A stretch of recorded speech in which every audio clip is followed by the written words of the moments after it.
학습지 3쪽 복사 에너지 하겠습니다.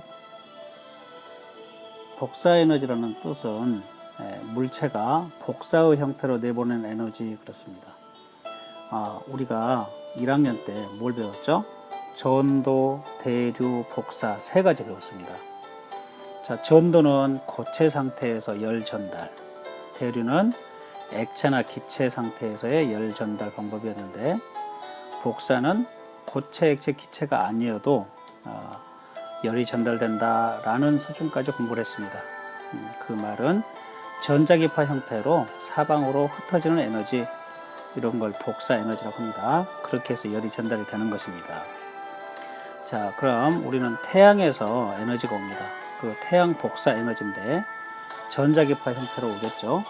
네. 자, 그러면 태양은 눈에 보이는 가시광선 형태로 옵니다. 가시광선, 또 적외선 형태로. 적외선은 열선입니다. 우리가 태양빛을 가까이 가져가고 있으면, 대고 있으면 따뜻하죠. 자, 그게 적외선이고요. 그 다음 우리가 UV라고 하는 자외선 형태, 이 세 가지의 에너지가 오고 있습니다. 가시광선, 적외선, 자외선 등으로 태양이 에너지를 복사하고 있습니다. 이런 복사 에너지를 내보내고 있습니다. 우주로, 사방으로 내보내죠.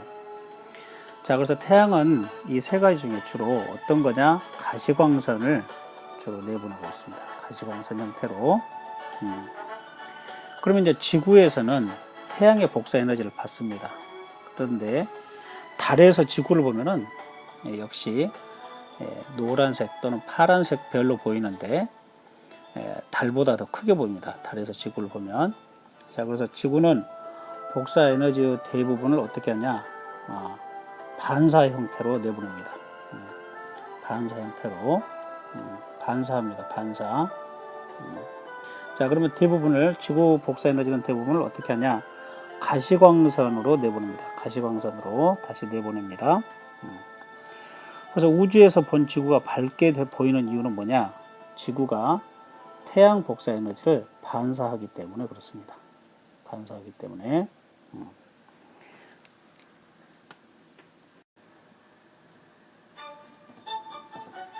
자, 두 번째, 복사 평형입니다. 어떤 물체가 받는 복사 에너지 양과 내보내는 복사의 에너지 양이 같으면 온도가 일정하게 됩니다. 자, 자동차 요즘 굉장히 무덥습니다. 자동차 문을 닫아놓은 상태에서 태양 복사가 되면, 태양빛이 들어오면 자동차 안에 내부의 온도가 올라갑니다. 그러면 계속 10도, 20도, 30도, 40도, 50도, 60도, 70도 이렇게 올라가는데요. 약 한 80도, 90도에서 한여름에 그대로 유지됩니다. 100도, 200도 계속 올라가는 게 아니라 90도 정도에서 계속 멈추죠. 자, 그런 것을 뭐라고 합니까? 자, 복사 평형이라고 합니다. 온도가 더 이상 올라가지 않고 여기에서 일정하게 유지되는 거, 이걸 복사 평형이라고 합니다. 그렇다면, 자, 흡수하는 복사 에너지 양이 방출하는 복사 에너지 양보다 크면 어떻게 될까요? 온도가 상승하겠죠. 네. 지금 어디 구간을 설명하고 있습니까? 이 구간을 설명하고 있습니다. 네.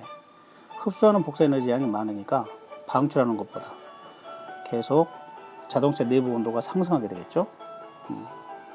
자, 다시 흡수하는 복사 에너지 양이 방출하는 에너지 양보다 적으면 어떻게 될까요? 이렇게 적으면 온도가 하강하겠죠. 네. 자, 그러면 여기 그래프에서는 안 나와 있습니다. 자, 흡수하는 복사 에너지 양과 내보내는 복사 에너지 양이 같으면 어떻게 될까요? 이퀄이 되면은, 자, 평형 상태가 됩니다. 즉, 여기를 말하는 겁니다. 여기를 복사 평형이라고 부르는 겁니다. 그러면은 여기에서는 온도가 일정하게 되죠. 그래서 이것을 복사 평형이라고 합니다. 자, 온도가 일정하게 유지되고요. 복사는 이런 것을 복사 평형이라고 한다라는 거죠. 자, 그럼 지구의 복사 평형은 어떻게 될까요? 지구는 태양 복사 에너지를 받아들이면서 지구 복사 에너지를 내보내고 있습니다. 그래서 지구는 자동차 안처럼 복사 평형이 이루어지고 있다는 거죠. 즉, 지구의 연 평균 기온이 일정하게 유지되고 있습니다. 지구의 연평균 기온은 15도시라고 보고 있습니다. 15도씨. 선생님, 우리나라는 더울 때는 36도까지 올라가고 추울 때는 영하 20도도 되는데 어떻게 연평균 기온을 작성을 해요? 네, 작성하는 방법이 있겠죠. 최고 기온이 차지하는 그 날마다의 온도를 최고 온도와 최저 온도의 평균값을 다 더해서 365로 나누면 15도씨가 된다는 거죠. 자, 그 다음 지표와 대기는 태양 복사 에너지 일부를 반사하고 나머지는 받아들인다. 그래서 지표가 내보내는 복사 에너지 중 일부는 어디로 나가요? 우주로 나가겠죠. 자, 그래서 우주로 나가지만 대부분은 대기가 받아들였다가 다시 우주와 지표로 내보냅니다. 자, 그래서 지표가 내보내는 복사 에너지 일부는 우주로 나가지만 대부분은 대기가 받아들였다가 다시 우주와 지표로 내보냅니다. 자, 그래서 여러분들 거기 학습지 아래쪽에 그림이 나와 있는데 이 그림이 나와 있을 겁니다. 자, 이 그림은 태양 복사, 왼쪽이 태양 복사고 지구의 복사 에너지 형태를 보여주는데요. 자, 오른쪽이 온실 효과를 나타내는 겁니다. 즉, 설명을 보겠습니다. 자, 태양에서 오는 복사 에너지 형태가 가시관성 형태로 온다고 그랬죠. 자, 그러면은 여기에 지표가 받아들인다. 50%가 지표로 직접 받아들이고요. 그 다음에 30%는 바로 반사됩니다. 우주로 반사되고요. 20%는 대기가 받아들입니다. 자, 그러면은 여기 50% 지표가 받아들인 것이 다시 이쪽으로 대기로 나갑니다. 대기가 받아들여요. 그래서 복사 평형이 일어나는데 이 대기가 받아들이는 열 에너지 때문에 온도가 점점 우리가 일정하게 유지되는 거죠. 이것을 우리가 온실 효과라고 합니다. 온실 효과가 그렇게 꼭 나쁜 것은 아닙니다. 자, 그 다음, 자, 여기에서 보면은 다시 여기에 반사된 게 즉각 반사된 게 30%인데 지표가 받아들이고 대기가 받아들이고 했던 게 70%가 다시 우주 공간으로 나갑니다. 그래서 100이 들어왔다가 100이 나가는 거죠. 그래서 지구는 온도가 점점 상승하지 않고 복사 평형이 이루어진다라는 거예요. 자, 그런데 여기서 바로 반사된 건 30%. 들어와서 대기가 약간 열을 가지고 저장을 하고 있다가 다시 내보내는데 이 70%를 이때 이것을 온실 효과라고 합니다. 이 온실 효과 덕에 우리는 평균 기온이 지구의 연평균 기온이 15도씨라는 거 여기까지 이해해 주시기 바랍니다.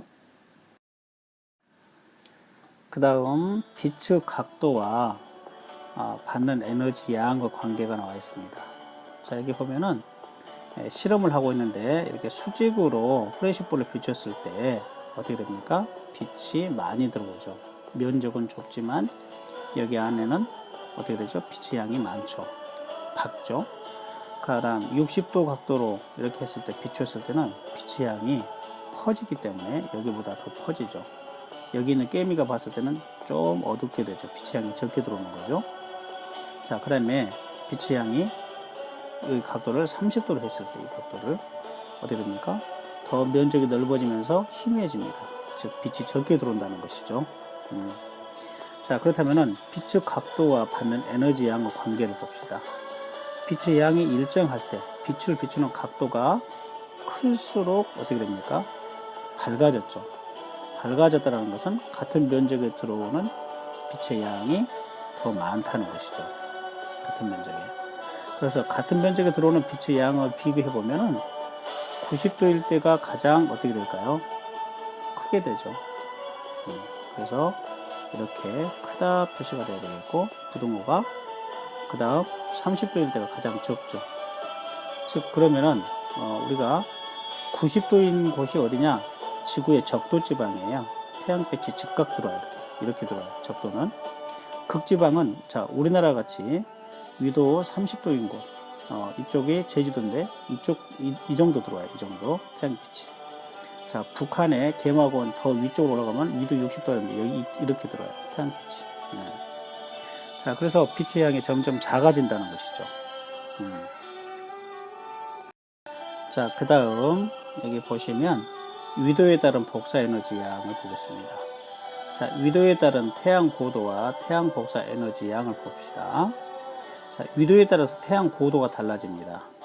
그래서 받아들이는 태양 복사 에너지 양이 달라진다. 저위도 지역이란 여기 영도, 여기 적도 지방을 저위도 지역이라고 하죠. 자, 태양 고도가 어떻게 됩니까?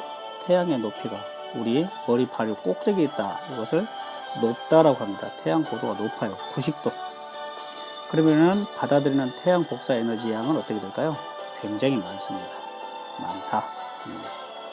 자, 그 다음 고위도 지역이란 여기를 말합니다. 북극에 있는 지역, 여기를 고위도 지역, 남극, 여기를 고위도라고 그래요. 자, 30도, 60도, 여기가 90도입니다. 30도, 60도, 90도, 고위도 지역입니다. 그러면 태양 고도는 어떻게 될까요? 태양 고도가 낮아요.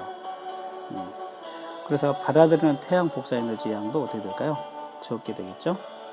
적습니다. 자, 그러면은 위도에 따른 태양 복사 에너지의 양을 보도록 하겠습니다. 자, 그래서 여기 있는 이 지구 전체를 가지고 그래프로 표시를 해놨는데요. 자, 저위도 지역, 즉 적도에서 여기 38도 부근 여기까지는 태양 복사 에너지가 더 많습니다. 나가는 에너지보다, 지구 복사 에너지보다 태양 복사 에너지, 그러니까 들어온 에너지가 더 많고요. 내보내는 에너지보다. 그러니까 이거는 남게 되겠죠, 열이. 그런데 40도 이상, 38도 이상 여기서는 들어오는 에너지보다 나가는 에너지가 더 많습니다. 지구 복사 에너지가 파란색이죠. 더 많아요. 그렇기 때문에 여기는 날씨가 춥고 여기는 날씨가 더워지겠죠. 그러면 여기에 남는 에너지를 어떻게 하느냐? 이쪽으로 보내줍니다. 이쪽으로 보내줘요. 저위도 지역에서 남는 에너지를 고위도 지역으로. 그래서 에너지가 이동합니다. 이렇게. 에너지가 높은 곳에서 에너지가 낮은 곳으로 에너지가 이동합니다. 그래서 전체적으로 보면은 평형을 이룬다. 복사 평형을 이룬다. 즉 지구의 평균 기온은 해가 가도 날이 가도 똑같다라는 겁니다. 그래서 지구가 받아들이는 태양 복사 에너지 양은 위도에 따라 차이가 많지만 지구가 내보내는 지구 복사 에너지 양은 위도에 따라 차이가 적다라는 겁니다. 그래서 우리가 지금 현재 배우고 있는 게 뭐냐? 복사 평형이 되겠죠? 복사 평형을 이해하는 것입니다. 네. 자, 그러면은 그 그래프에서 이제 금방 설명을 했듯이 어떻게 되냐? 저위도 지역은 태양 복사 에너지 양이 많습니다. 위에 그래프 보세요. 지구 복사 에너지 양보다 훨씬 많아요. 그럼 에너지가 남게 된다. 그 에너지가 남게 된다는 말을 어른들은 에너지 과잉이라고 부릅니다. 과잉.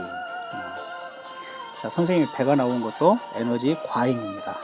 먹는 것보다 먹었어요. 영양소가 더 많이 들어갔어요. 빼는 것이 더 적어요. 그럼 에너지 과잉이 돼서 배가 이렇게 나옵니다. 자, 그 다음 고위도 지역은 태양 복사 에너지 양이 더 적어요. 지구 복사 에너지 양보다. 지구 복사 에너지 양이 더 많아요. 자, 이렇게 되면은 에너지가 부족하게 됩니다. 자, 에너지 부족 현상이 일어납니다. 자, 먹는 음식에 들어온 영양소보다 나가는 영양소, 땀을 빼서 나가는 영양소가 더 많아요. 에너지를 많이 내보냈어요. 그러면은 삐삐 마르겠죠? 그거하고 똑같습니다. 자, 그러면은 어떻게 해서 에너지가 이동을 하느냐? 저위도 지역의 에너지가 저위도 지역의 에너지가 고위도 지역으로 어떻게 이동할 것이냐라는 거죠. 그것은 자, 대기와 해수의 운동으로 자, 저위도 지역에 남는 에너지가 고위도 지역으로 이동하는 현상. 이렇게. 그래서 위도별 연 평균 기온은 일정하게 유지되고 지구 전체 복사 평형을 이룬다. 이렇게 이해하시면 되겠습니다. 자, 그래서 오늘은 복사 평형에 대해서 공부하면서 우리 지구가 복사 평형을 이루고 있다. 그렇지 않으면 우리 지구가 45억 년 되는데 만약에 에너지 과잉이 된다면 어떻게 되죠? 지구의 온도가 계속 올라가서 10,000도, 20,000도 이렇게 됐겠죠. 그런데 할머니가 살던 시절이나 그 이전에 할머니들이 살던 시절이나 지금이나 복사평형 온도가 똑같습니다. 그 이유는 왜 그런다? 자, 여기에서 유도별 연평균 일정 유지되는 것, 지구 전체의 복사평형 여기까지 오늘 공부하셨습니다. 네, 수고하셨습니다.